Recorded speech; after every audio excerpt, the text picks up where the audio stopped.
What exactly is rage applying, you might ask? Well, it's the latest trend of workers putting themselves first, looking for better opportunities. And first of all, how dare they? I mean, people looking for better pay, better work-life balance, a better culture, and better benefits. Some people just don't know how to appreciate those monthly pizza parties like they used to. My name is Michael Klukas, also known as KES, and I help leaders and teams improve their life and careers through just keeping everything simple. So rage applying really is just like another buzzword like quiet quitting was. So let's talk about what this means for teams and for jobs.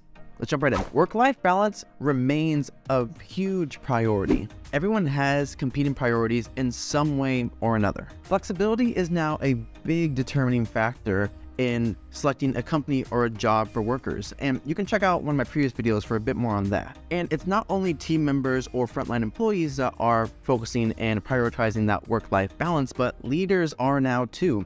And I think this is actually a very good trend because team members, team leads, the company as a whole have to be in sync in some capacity. If workers at any level just continue to get burnt out one after another, this culture of burnout would just continue to fester in your company and in your team. And in my experience, that is just one big thing that causes you to want to leave your job that much more. Because why would you want to stay in a job or in a role or in a company that drains you and detracts from your quality of life rather than adding to it? Quality of life and quality of your work life is actually so important because you will spend an estimated 80,000 hours pursuing and in your career throughout the duration of your life. That's a long time. Who you work with and who you work for impacts you far beyond just the money that you earn. There's 24 hours in a day. And if the average workday in America is 8 hours roughly, then that means you spend a third of your day at your job, at minimum. And this isn't even accounting for overtime or coming in early. See, if I'm looking to spend a third of my day, and so roughly a third of my life, around a certain group of people, so a certain boss or certain coworkers, I would very much so like them to be adding value to my life and for the job I have to also be adding value to my life, because it's gonna be a big part of it. And according to one survey, 82% of workers would leave their job due to bad leadership, and in another, 57% of workers would leave their job if they feel they weren't respected or seen at that workplace. So it just further highlights how important it is that your quality of work life is equally as important as your quality of normal life. And while sticking it out and company loyalty used to be the standard practice, the pandemic, as well as others in my generation, are really accelerating the change to prioritizing a meaningful job and meaningful work, or at the very least, jobs that don't suck out our will to live. This is a new generation, and that means new work values. See, company loyalty still exists, and I believe personally that it's still a very important part of the game of careers. However, it's only a part of it. And that's when it's a good fit or it makes sense for the workers to want to have that company loyalty. Think of it like this. It's like your favorite pair of pants. See, when they fit great, you feel great, you look great, awesome. Or it can be like your pants after the holidays and you're squeezing into them and you're just gonna warrant a very awkward call for help or a very awkward explanation as to why you have to go change your pants after you suddenly had to squat down. I'm not speaking from experience. And that's my analogy for trying to find a good fit for you and your job and your career.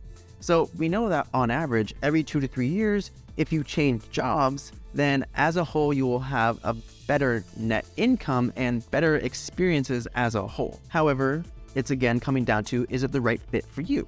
When a company takes care of its employees, and I mean truly takes care of them, helps them develop, provides good benefits, provides them with the work-life balance and the means to grow beyond the current role, this incentivizes people to want to stay around. When a company or a job actually meets someone's personal mission or their personal fulfillment, this is actually a positive outcome for both of them. The company retains talent and that person gets to move forward in what they feel is their mission, their calling, or at their very core, the reason why. And you gotta remember, this generation and the one before us, we got bills to pay and also a lot of student debt out there. So if a company can't provide us with enough means to actively pay our debts and do what we have to do, as well as live our best lives, then might as well take the experience and move on. So what exactly does this mean for you and for teams, for businesses, for leaders? Well, I think it's pretty simple. Rage applying is simply an indicator. This can mean that some need isn't being met for that employee,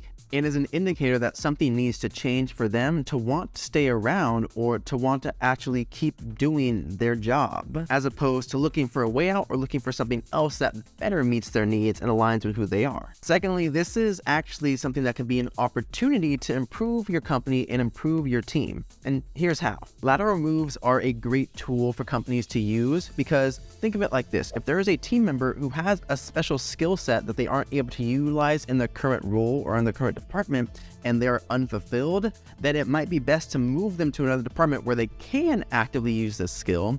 And not only that, it helps them fulfill their personal mission, and as a whole, finding more satisfaction in their work, while again utilizing their special skills, because that's super important for those who want to have fulfilling jobs. This also means having more frequent one-on-ones. The more solid a relationship you can build with your team or with your coworkers, the better you're going to be able to work with them and understand, hey, maybe there's something that I'm doing that I can do differently to help my team, or maybe there's something that they actively need to be heard on so I can help them figure it out, or just as a whole building that relationship so you can have a better sense of communication and understanding of the whole situation and the whole picture. So don't go freaking out about rage applying, because it's really not anything new. I believe personally that people have always wanted to have a good balance between what their work is, what their passion is, and finding some way to mold it together that leads them closer to their personal mission and their personal fulfillment. So don't forget to check out my video on the work trends of 2023. Thank you guys very much for watching. I hope you have an amazing day. Keeping everything simple. I will see you all in the next video.